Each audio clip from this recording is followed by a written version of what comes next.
Outro olhar. Outro olhar já de seguida com o Júlio Vera Cruz Martins e hoje para falarmos de justiça.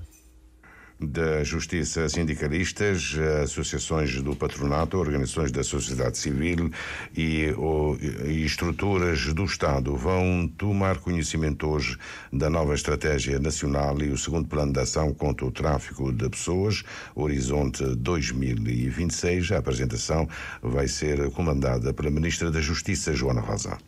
Instrumentos importantes que constam até do programa do Governo e daquilo que é a própria estratégia do país no combate a este que é um desafio mundial e que nós, enquanto ilhas, enquanto arquipélago, com as nossas vulnerabilidades, enquanto um país de imigração também, entendemos por bem trabalhar esse segundo plano numa parceria com o projeto ICMPD, projeto financiado pela Embaixada dos Estados Unidos, que visa dotar o país de instrumentos atualizados, eu diria atualizados, uma vez que tivemos o primeiro plano de 2018-2021 e agora estamos a terminar este segundo plano que visa trazer novos dados, novos elementos, a estratégia de combate a este que é um desafio, como eu disse, um desafio mundial e que nós precisamos, em função daquilo que são os desafios nacionais também, apresentar soluções. Desde logo tem a ver com a questão que tem a ver com a exploração para fins sexuais, a exploração também no trabalho, aquilo que nós chamamos de mendicidade forçada também, a servidão doméstica, a extração de órgãos, que não é uma prática conhecida em Cabo Verde, mas que também temos que trabalhando a prevenção, precavendo-nos sobre essas situações, essas ocorrências que hoje acabam por ter uma maior incidência em algumas partes do mundo. Portanto, o tráfico, como é sabido, atinge pessoas, eu diria, pessoas vulneráveis. A seguinte questão: Cabo Verde, volta e meia, dão à costa pirogas com migrantes da costa ocidental africana, de alguns países como o Senegal, que são vítimas. O instrumento em Cabo Verde de nada poderá valer se não houver uma conjugação regional. É verdade, tem feito um esforço no sentido de sensibilizar os nossos vizinhos, principalmente, sobre esta temática que é o próprio contrabando de imigrantes. Pelas situações ocorridas recentemente de pirogas, mas não só, porque às vezes há a questão da imigração tipo forçada de forma camuflada. Isso também poderá acontecer. Cabo Verde tem que estar ciente dos desafios que tem, desde logo a nossa localização, mas também as nossas vulnerabilidades e com isso ter instrumentos e mecanismos que possam trabalhar primeiro a prevenção e depois a parte que tem a ver com a repressão. E para isso nada melhor do que termos um instrumento importantíssimo que é o plano, vamos partilhar o segundo plano de luta contra o tráfico de pessoas, a discutir também a questão que tem a ver com a criação do próprio observatório, que nós temos já em preparação, a resolução que terá que ser aprovada ao nível do Conselho de Ministros, de um observatório que terá, eu diria, responsabilidades, desde logo a atribuição, o monitoramento, portanto, e identificação de forma rápida de situações que poderão surgir, a questão que tem a ver com a coordenação, acompanhar políticas relacionadas com o tráfico de pessoas, produzir, recolher dados também para partilha, trabalhar manuais que poderão ser distribuídos nas escolas, nas comunidades vulneráveis, para que as pessoas possam melhor saber e entender, por exemplo, até definir e bem saber distinguir esses vários fenómenos. Por exemplo, a questão do tráfico relacionado com a exploração para fins sexuais, a questão que tem a ver com a própria exploração no trabalho, que poderá ocorrer sobre várias modalidades, a questão que tem a ver com a própria, eu diria, a mendicidade forçada também, a questão da prostituição infantil. Portanto, são várias as situações que nós precisamos ter. Temos um quadro, como eu disse-lhe, o primeiro plano, mas o que nós estamos a fazer é trabalhar esse segundo plano com um reforço daquilo que são as práticas também conseguidas ao longo de muitos anos, daquilo que é a realidade mundial que nós vivemos. O mundo hoje não tem fronteiras, a criminalidade hoje não tem fronteiras. Portanto, então a nossa sub-região, as nossas vulnerabilidades aconselham-nos a ter planos que possam trabalhar a prevenção, possam melhorar a performance do país ao nível da classificação também mundial. Nós apresentamos há dias em Geneve o relatório UPR, levamos vários avanços conseguidos em matéria de direitos humanos em Cabo Verde, mas ainda temos desafios. E um dos desafios que nós temos tem a ver com o tráfico de pessoas, que, contrariamente ao que muita gente pensa, que o tráfico de pessoas tem a ver só com o desaparecimento de pessoas. Não.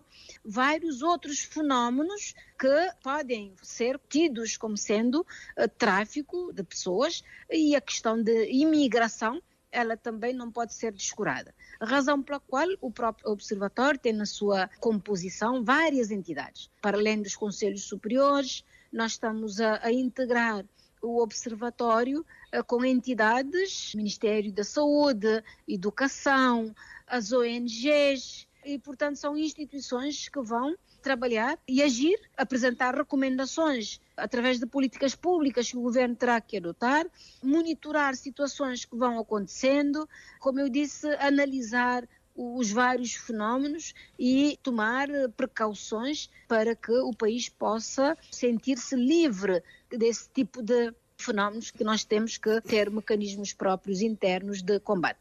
Em relação à nossa sub-região, há um trabalho que nós temos estado a desenvolver.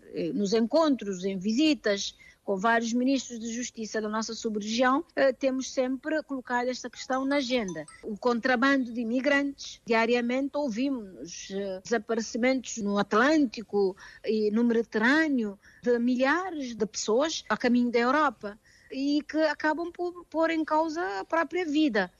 E nós temos chamado a atenção a esses países da necessidade de políticas públicas internas que possam, primeiro, eu diria, dessa movimentação, está sempre o crime, que é o contrabando de imigrantes. Há alguém a lucrar com essas ações. E os Estados devem poder tomar medidas a montante para impedir e evitar que os nossos cidadãos ou os cidadãos desses países possam arriscar-se, portanto, colocar a sua vida em causa. Nós, por exemplo, nos casos em que algumas pirogas que deram as costas aqui em Cabo Verde, nós tivemos, a Procuradoria-Geral da República atuou de imediato, houve investigação e, portanto, tivemos pessoas indiciadas em contrabando de imigrantes. Portanto, o país está, do ponto de vista daquilo que são as instituições judiciais, os órgãos de polícia criminal, portanto, isso funciona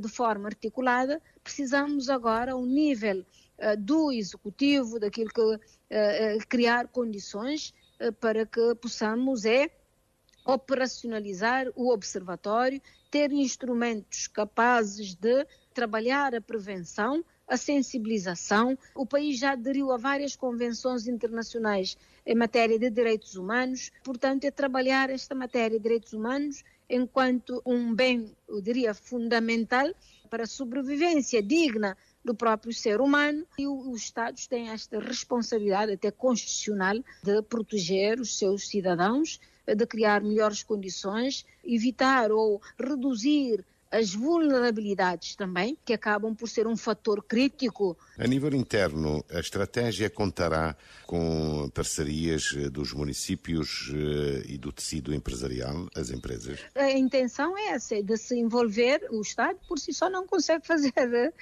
tudo. O Estado tem que ter as ONGs, os municípios, o Estado também, incluir todos. A razão pela qual há mesmo os planos prevêem planos municipais que terão que ser executados ao nível de tráfico de pessoas, não é?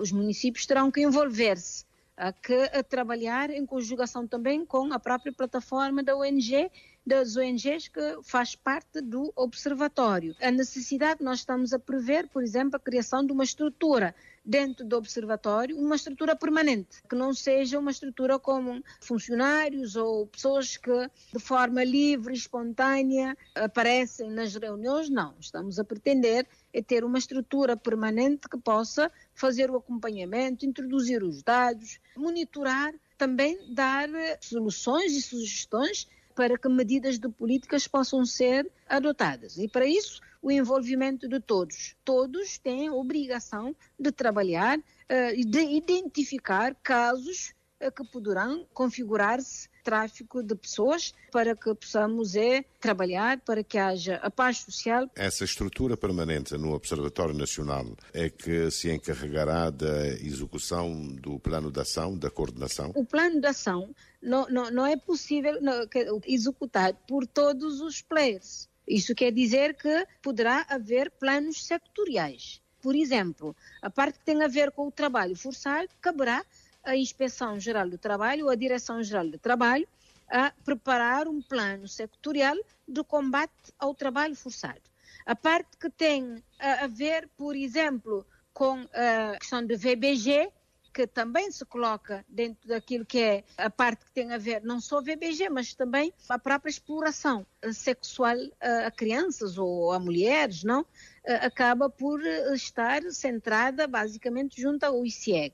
A parte que tem a ver com a exploração sexual contra crianças, por exemplo, a responsabilidade, o papel do ICA é fundamental para que haja um plano sectorial de combate a esta matéria. Portanto, o que se está a prever é um plano, eu diria, um plano mais geral e planos sectoriais que possam fazer com que várias entidades do Estado, cada uma dessas entidades com as suas responsabilidades e atribuições, possam trabalhar em função daquilo que é a própria, porque o plano traz dados, dá pistas, dá indicações e depois agora o que essas entidades terão que fazer é trabalhar para que haja, por exemplo, projetos concretos que poderão ser financiados para o combate ao tráfico de pessoas a esse nível.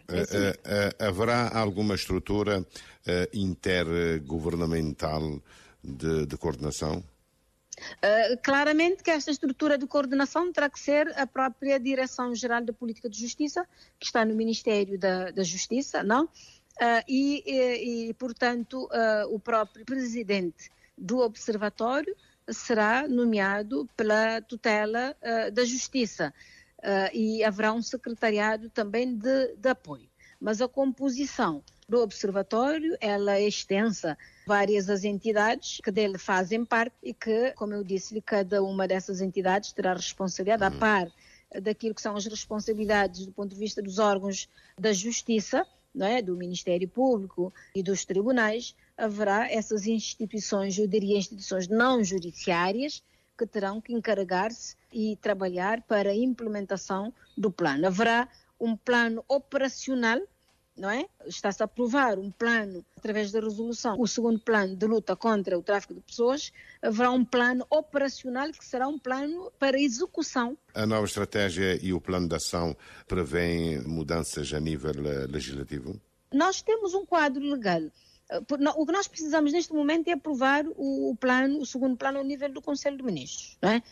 Nós temos estado a fazer uma avaliação em relação aos protocolos e convenções internacionais. Está-se a fazer uma análise, aliás, o próprio plano já traz algumas indicações e, havendo necessidade de se alterar o quadro legal, estará o Ministério da Justiça a proceder, portanto, em conformidade. Mas, de momento, a preocupação que nós temos, é verdade que nós temos a necessidade da atualização do quadro legal, o reforço, não é atualização, é o próprio reforço do quadro legal, que fez-se no passado, há necessidade de se adequar esse quadro legal, mas quanto a nós, o essencial neste momento é a aprovação do segundo plano, porque já com o segundo plano teremos instrumentos de implementação de políticas públicas e essas políticas públicas não estão condicionadas ao reforço do quadro legal.